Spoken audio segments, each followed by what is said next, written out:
The first time Vivian Wallace said my name in my truck, it felt like trouble. I was driving her home because her husband told me to. Mr. Wallace, my boss, does not ask twice. He just says what he needs, and you do it. That night, the desert heat was still hanging in the air even though the sun was gone. My old Chevy's AC was fighting for its life. Vivian sat in the passenger seat so quiet, I could hear the turn signal clicking like a nervous heartbeat. Then she turned her head toward me and said, soft as a secret, "Caleb, let's go somewhere more private." My hands tightened on the steering wheel. "Private?" I asked, trying to keep my voice steady. "I thought I was taking you home." She looked out the windshield like she could not stand the idea of seeing that house again. "Not his house," she said. "Not tonight." I should have said no right there. I should have taken her straight back to that gated place with perfect hedges and a driveway so clean it looks like no one actually lives there. I sell cars for a living. I'm not a hero. I'm not a therapist. I'm definitely not the guy who gets involved with his boss's wife, but something about her voice made it hard to pretend I didn't hear the pain under it. Let me back up. My name's Caleb. I'm 30, living just outside Phoenix in a small apartment that's more practical than comfortable. I work at a mid-tier car dealership. Half the lot is shiny new sedans. The other half is used trucks with too many miles and not enough stories you want to hear. The job isn't glamorous, but it pays the bills. I'm good at it because I don't push. I let people breathe. My boss calls it a calming presence. I call it not wanting to fight anyone. I've always kept life simple. Work, home, repeat. I keep people at arm's length because it hurts less. A few years ago, I thought I had something real with a woman named Sarah. She was a graphic designer with a laugh that made you want to be better. We dated for 2 years. She wanted bigger things, bigger city, bigger life.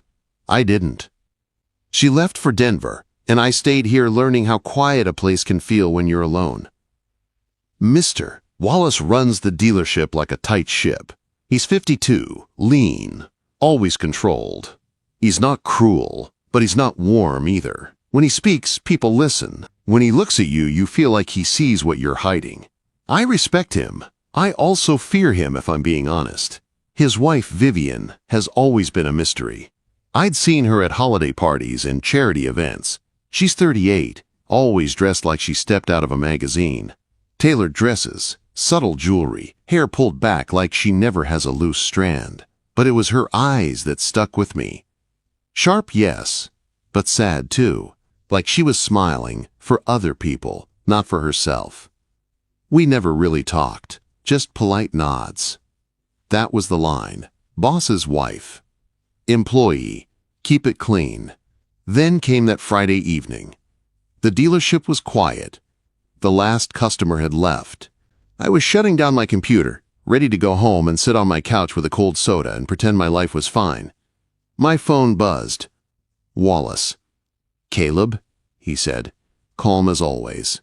"I need a favor. I'm stuck in a meeting with investors across town. Pick up Vivian and drive her home. She's at the coffee shop on 7th Street. My stomach tightened. "Sure," I said, because saying no to Wallace isn't really a thing. "Good man," he replied, then hung up. No details, no thanks, just business.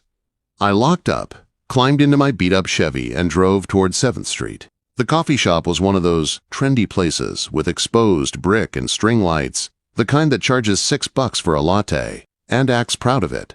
Through the window, I spotted Vivian at a corner table, alone, staring at her phone like it was giving her bad news. She wasn't dressed like she usually was. No sleek dress, no heels, just a simple white blouse and jeans. Her hair was down, framing her face. She looked smaller somehow, more human. I walked in. The bell above the door jingled. Vivian looked up and met my eyes.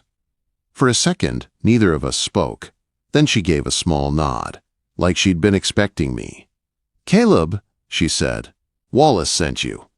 "Yeah," I replied. "He's tied up. Asked me to drive you home." She stood, gathered her purse, and followed me out without another word. In the parking lot, the heat clung to us like a blanket you can't kick off. I opened the passenger door. She slid in.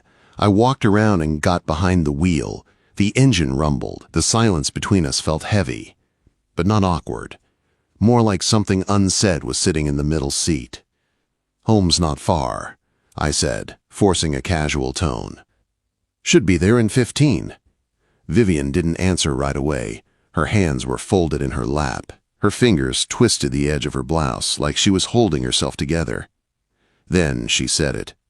"Caleb," she murmured, "can you not take me home?" Quote. I glanced at her. "What do you mean?" She kept her eyes forward. "Somewhere with music," she said. "Somewhere with people. Anywhere that's not his house." The way she said his house made my chest tighten. Not our house, not home, his. I swallowed, looking back at the road. "Okay," I said before I could talk myself out of it. "I know a place." Quote. I turned the truck away from the direction of her neighborhood and headed toward the edge of Phoenix, where the city lights soften and the streets feel less judged. The place I chose wasn't fancy. It was an older lounge bar called the Desert Note, tucked between a laundromat and a pawn shop. I'd been there a few times after Sarah left, when I needed noise to keep my thoughts from winning. Vivian stayed quiet during the drive. The radio was off. All I could hear was the hum of the engine and the occasional rattle in the dashboard. Her perfume, light like jasmine, mixed with the worn leather smell of my seats, and it made me too aware of how close she was. When we pulled into the gravel lot, the neon sign flickered red over the door. Vivian stared at it, like she was stepping into another life. "You sure?" I asked, holding the door for her. She nodded. "I'm sure." Inside, the lighting was dim, the air smelled like cedar and whiskey, and a slow jazz tune curled through the room. A guy on a small stage strummed a guitar. People sat in quiet clusters, talking low, like everyone had agreed to keep their secrets here. We took a table in the corner, close enough to feel the music, but far enough to feel hidden. Vivian sat across from me and exhaled like she'd been holding her breath all night. When the waitress came by, Vivian ordered red wine without looking at the menu. I ordered a non-alcoholic beer because I didn't